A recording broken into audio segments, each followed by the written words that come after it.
Did you want to go into the business, or did your mom and dad think it would be a good thing for you? How did it happen? Well, it just kind of popped up. Macaulay Culkin. I read in the papers, $1 million for the next year. Pal, you are a Bonafide Star as of right now. It's unbelievable.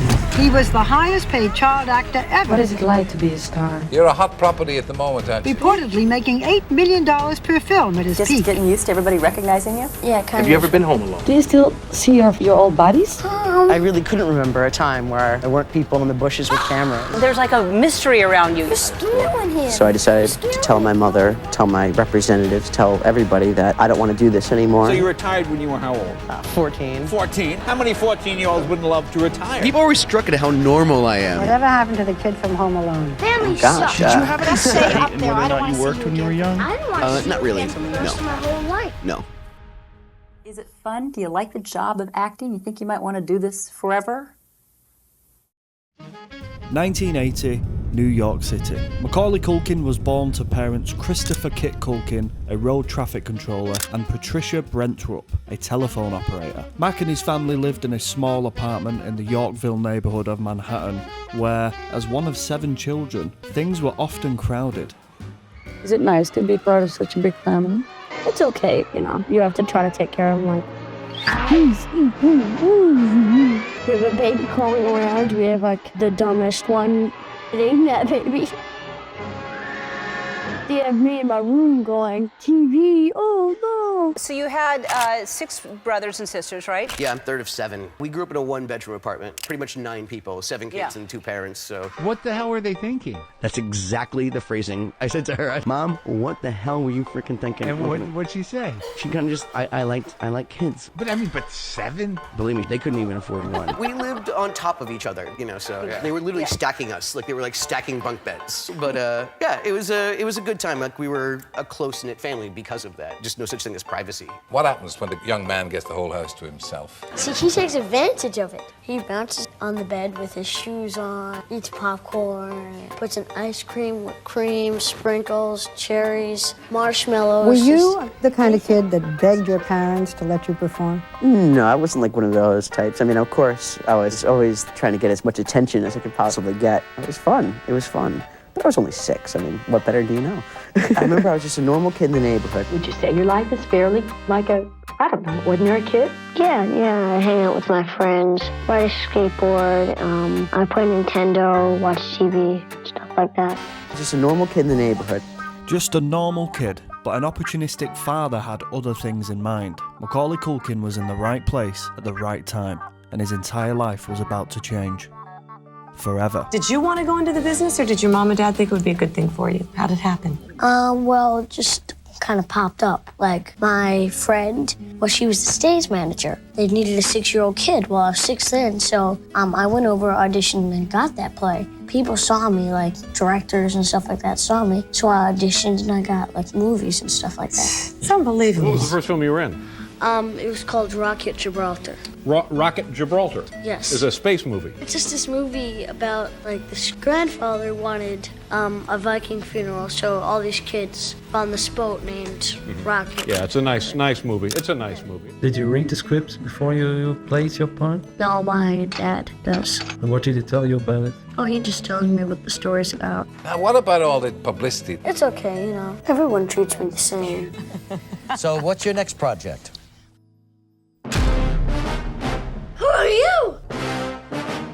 I'm your Uncle Buck. John Candy is the bachelor uncle called in to supervise 3 suburban kids in Uncle Buck. Uncle Buck. Uncle Buck. I have an uncle. Unfortunately. Typical John Hughes movie. Virtually every adult is totally unsympathetic. Except for me, I hope, in this one. Kindly old Uncle Buck. Yes. Who's gonna take care of Wonderful character. It was fun to do. Is that a The whole joke? attitude in acting with the 2 kids in the movie. And I dealt with each one differently, you know, as I do with my kids, but the one thing I never talked down to them. I think that's why they like him. He treats them as an equal, and they like that, given that respect and that self-esteem. Uncle Buck is kind of a neat guy to have as your uncle, because he can say and do things your father can't do. And here he was, he came in, he had real great concern for the kids, and people didn't listen to him.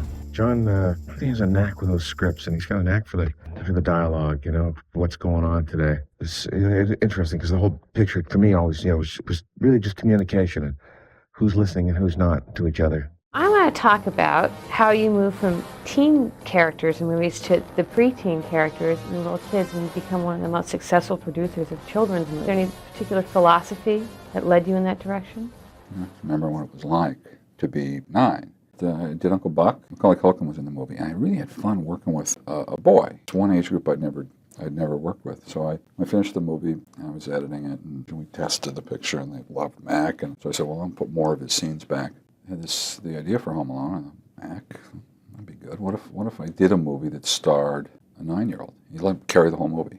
The kid carry the whole movie, and that's really where it started. And I just kind of stumbled into it. Like, I don't know what's next.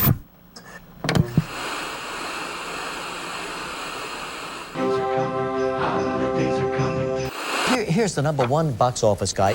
The #1 movie in the country today. Our first guest is one of the biggest movie stars in American films. He beat Rocky this weekend. He's the hottest guy. Home Alone. The whole world loved Home Alone. Which has been an enormous success in the States, hasn't it? Did that surprise you? I don't think so. This is the sleeper movie of the year, I and think here it he is, could become Macaulay one of Culkin. those classic movies that they'll show time and again at Christmas. How does it feel to have the #1 movie in the country?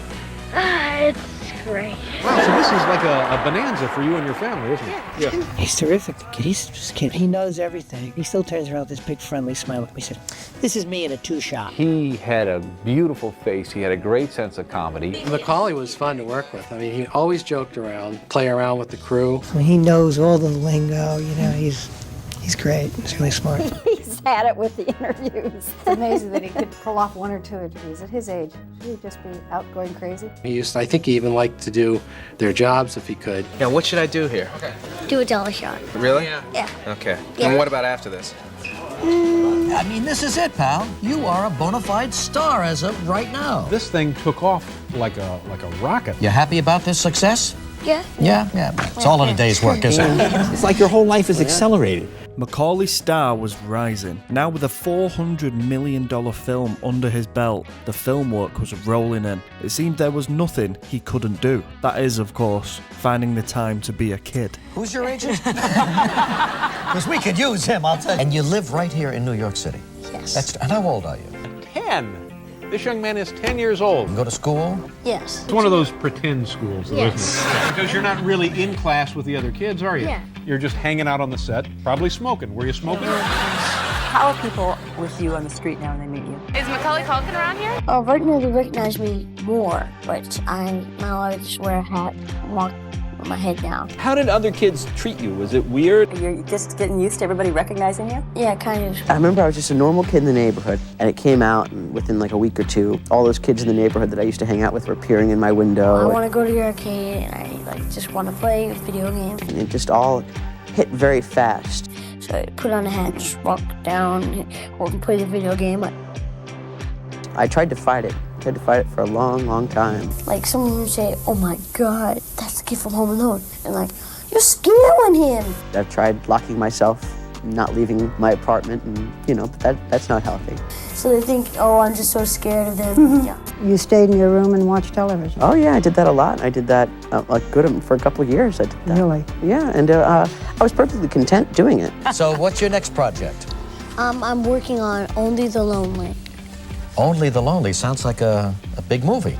Well, I don't know. You don't know. Did you read the scripts before you played your part? No, my dad does. I've done 14 films, and I've never read one of the scripts. And I had a basic idea of what it was about. I wouldn't actually know what it was until I'd actually go to the premiere and I'd see it.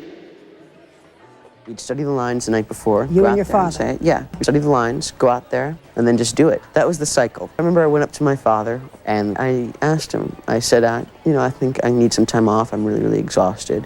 And he said, yeah, sure, no problem. And the next thing I knew, I was on the next set, doing the next thing, and I didn't want to do it anymore. Roll sound. I knew at least I wanted to have a break. If you weren't here doing this interview in Hollywood, what would you be doing? Sleeping. Yeah, you and me both. Anyway, here you are, another movie called My Girl. My Girl, different kind of role for you, certainly different from Home Alone. There he was, just a-walking down the street, singing Veda, Dad? I'm embalming my high school teacher. Don't sing. You are 10 years old, starring in your first movie, and you are the star. People wait 25 years to be the star. Do you think about that very much? Sometimes I enjoy it, and sometimes I just want to enjoy my privacy too. Much has been made of Mac's first on-screen kiss and the 15 takes to get it right. Klumsky does not understand all the fuss. Now, did you get to kiss anybody in this? Mac. Oh, Macaulay Culkin? Yeah, Macaulay Culkin. How was your screen kiss? You find Macaulay attractive, do you, Anna? Was that embarrassing to do that scene, or Yes, it was. I don't know if Mac is, but I don't think that, like, I'm ready for that. You know, I don't get into that stuff quite much. You like to be around boys, but you don't want to kiss them? Is that what you mean? Right. It takes a special kid to be able to handle the demands of being a celebrity, both these kids seem to be well on their way to handling that genuinely well. He's not an extraordinary kid. He's not Superboy. He's just a kid down the block who got into this situation and dealt with it the way kids would. At the time of the first film, Macaulay was relatively unknown, and now he's a superstar. How has he changed, and how have the changes manifested themselves? Well, I don't know. You'd have to ask him.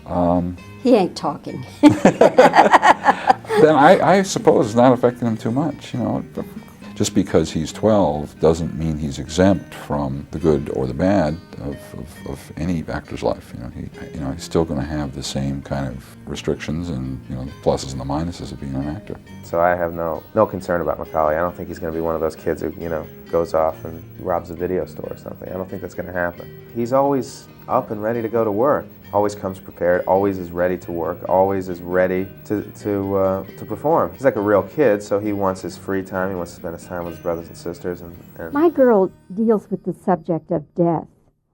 Was that anything that you'd ever experienced, like any of your friends or anyone in your family? No. It's a movie. It's a movie. It's just acting, It's acting, and I know to act, So it was just another part of the job, huh? Yeah. You didn't get upset or anything? No. You're a pretty strong guy, Macaulay. Yeah. Don't you? Welcome to the home of the richest kid in the world.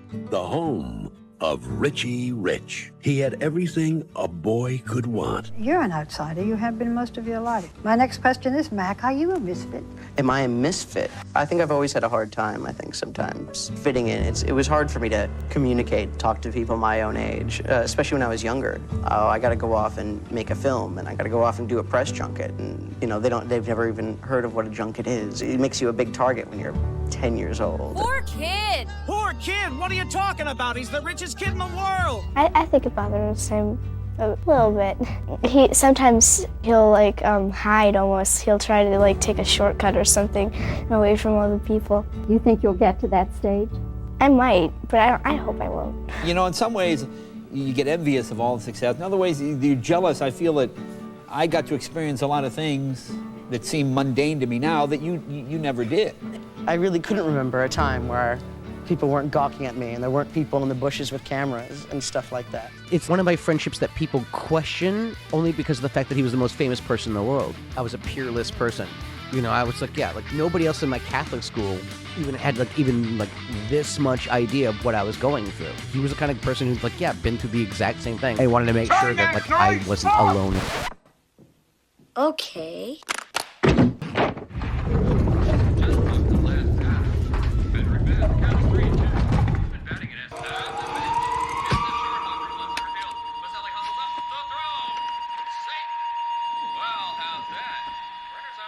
Eat this.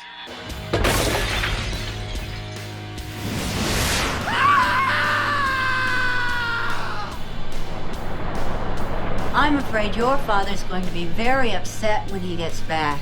What's the relationship that you had with Michael Jackson? He reached out to me because, because a lot of things were happening, like, you know, big and fast with me. I first met him, he kind of called me randomly. It's Michael. And I was like, hey, kind of out of the blue. It's kind of just this weird random thing. And he was like, why don't you come over to my house? And it's almost easy to try to say, oh, it was like weird or whatever, but it wasn't, because it made sense. Like, here's the thing, at the end of the day, we were friends. Here come Macaulay Culkin. See, Mac takes big buckets of water and throw them on. He cheats a lot, but he's fun. He loves to have fun, just like me. I really didn't actually give a shit about famous people, because I was thoroughly unimpressed by them. So when I first met him, I'm like, okay, cool, you're just that guy. Oh, that guy who sings songs. Like, cool. I sing songs in school. That's great. So anyway, I think that's one of the reasons also why we got along, is that everyone's always thoroughly impressed by him. And so the fact there was somebody who was kind of just like, treated him like a normal person, it was kind of just like, yeah, like it was that simple. the thing is, I didn't react to him the way most people did. Most people like, Michael Jackson. And, you know, I mean, he was a god to people. And to me, he was, you know, I knew he was a pop singer, but beyond that, you know, I wasn't one of the fans. I think that's one of the reasons why we connected. Somebody once reflected and said, you know, what Michael went through as a child, he had to grow up so fast that he related to what you went through as a child. And I think, in a way, he was trying to protect you. Yeah. I mean, and I got something that was kind of profound. Did you feel that? Yeah.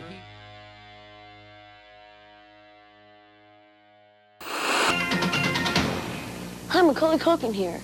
Welcome to the making of Getting Even with Dad, starring me. Want to see how I get even? Come on, I'll take you back. Because after a lifetime of being ignored, In real life, he says his father was a constant and controlling presence. Timmy isn't getting mad. I think we better talk. He's getting even. Tell me about your mother. Tell me about your father. I mean, I've always really, really loved my mother so much. She's really a wonderful woman. I don't know, my father was... What was he like with you? He was a bad man. Like, honestly, he was a bad man.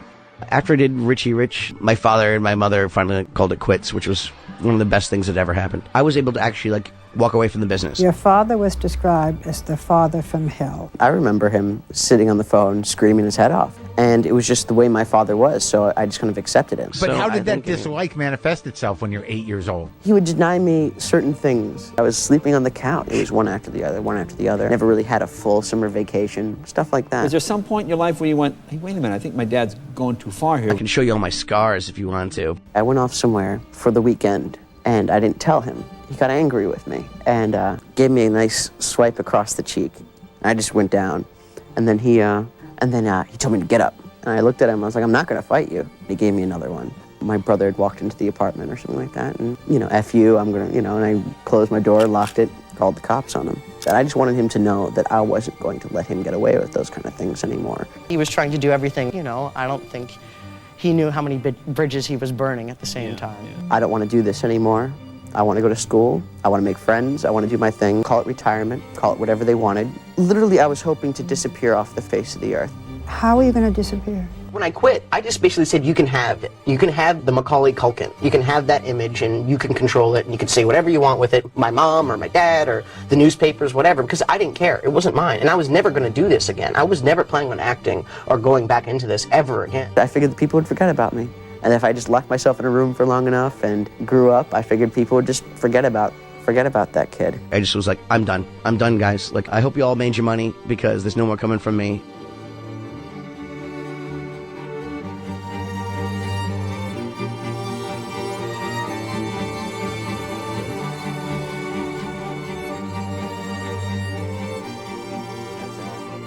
He sent me a telegram on opening night out here. What did it say? All the luck on a long and successful run. You will, as always, be wonderful, Dad. I thought it was very funny that it's been about 4 years, and not that I want him to make contact, I actually really don't. He made contact with me just because I'm doing something, because I'm getting back to work.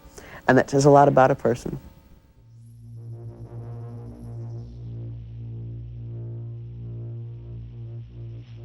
After their separation and after the fight, and I imagine that's where it soured with you and your old man? No, it was sour from early on, even before the fame stuff. Really? You disliked him all through it? Yeah, and he disliked me too. Like, we didn't like each other. Really? Yeah. But then all of a sudden, imagine this man who you dislike kind of thing, and he dislikes you. Now I become the sole, focus of him when I start earning. And I'm like going around the country, like, locked in a room with a guy who doesn't like me. Kind of even, like, relatively jealous. Oh, he was jealous. Your old man, what did he do? He was an attempted actor, dancer. So your old man knew the ropes, in a way. He pretty much never made it beyond chorus on a Broadway kind of level. He was kind of just like, yeah, guy number 3. And then, next thing you know, he's having a family, and then... Dried up? And then kind of dried up, and I think he had an incident. He had an incident? Doing King Lear. He's playing Gloucester, and Gloucester gets his eyes poked out. He is so into his part, he closes his eyes, and he's getting closer and closer to the edge of the stage. He doesn't notice because he's so into the part, and then he spills into the first row and hurts himself. This is opening night, and injures himself and can't do the rest of the run. Apparently that was like the last acting gig he ever did, because it was quite embarrassing. And I remember actually talking to like a producer when I was doing some theater stuff, like, as an adult. And he goes, "That was your father?" And I go, "Yep." He's kind of like, it's semi-notorious. He's like, "I failed, I'll make the kid do it," or what? I mean, essentially, like, yeah, there was an element of that. I know whatever I say about him, he's going to try to contradict everything I say. Yes, he was very hard on me. He wanted me to know, and my brother to know, that he was in charge. I was actually an afterthought. Well, just take Mac along. Let's see what happens, kind of thing. And next thing you know, I'm booking like every gig. Neither of you are allowed to be kids, really. Do you ever feel that you can make up for that childhood you didn't have? Or is it just gone? So what did you do? Okay, you retired. You're 14. Oh. Now you got married at what? 17? 17. It's like your whole life is accelerated. So you retired at 14. Got married at 17. So at this rate, you should be dead by 22. So you only have like another 18 months to live. Better have some fun while I A can. lot of people, I think, feel because you were a child star that you have spent the last 6 years battling drugs and alcohol and spending all your money. The cliche story. Oh, absolutely, absolutely. I remember I got a call from my lawyer, Ken Weinrib, one day. He called me up and he said, "Oh, hey, Mac, you there?" And I'm like, "Yeah, it's me." And he goes, "Oh, so you're still alive?" And I go, yeah, I'm still alive. Why? He's like, "Just checking, because I just got a call from CNN that you died of a drug overdose." And I go, "No, I'm still here, but thanks a lot, "Thank you very much. No, I'm still around." I always kind of felt that it was almost expected of me in a way, and I think that's kind of why I stayed away from it. Yeah, contrary to popular belief, I've never been to jail or rehab, and my parents didn't steal all my money and all those other child star cliches. Because you were kind of out of the limelight for a while. You were a big star, what, was it 10? Basically. Yeah, no, it just took 6 years off. Figure out what I wanted to do with my life. Yeah. I mean, I had never really done a full year of school before in my life. I assume you didn't like school. I was looking forward to high school. I was actually looking forward to going to school. And did you go to high school? Yes, I did. You did? Yeah, I lived the dream. Yeah. But was it hard for you to be Macaulay Culkin in high school? Did people treat you differently? Yeah. I'm always treated differently. Yeah. Whether I like it or not. Who do you aspire to be like? Nobody. No? Is it fun? Do you like the job of acting? You think you might want to do this forever? Now, what about all the publicity, all the screaming fans and the stretch limo? Is that... The way you developed is not like the way the recipe calls. The recipe calls for you to have a childhood and try to figure out life and then become a man and try to find yourself, find your path. And by the time he became a man, he was already famous. And the same thing with you. You were already famous as you were developing and learning. I'm a big kid. You can ask a lot of people, but at the same time, I wouldn't trade any of my experiences for anything in the world. I'm very happy with who I am and where I've ended up, and I wouldn't change one thing. So if you change one thing in the past, everything else is different. Macaulay, this beautiful, dear little 10-year-old boy, was called a superstar, a moneymaker. How does anyone survive that? Well, I believe you'd have to possess a certain quality, a gift. I'm doing it for myself now. I'm not doing it for anybody else. Right. I'm just looking, to have a good time and just do good material with good people. Well, it's good. It's good to see you back. Yeah, welcome back, buddy. Macaulay Culkin. Macaulay Culkin.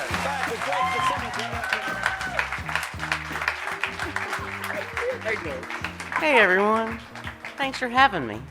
First, I'd just like to thank everyone for coming. You made my kids' dad, their papa, look good. Thanks for believing in me and my family. I'd like to thank Brenda. You are absolutely everything.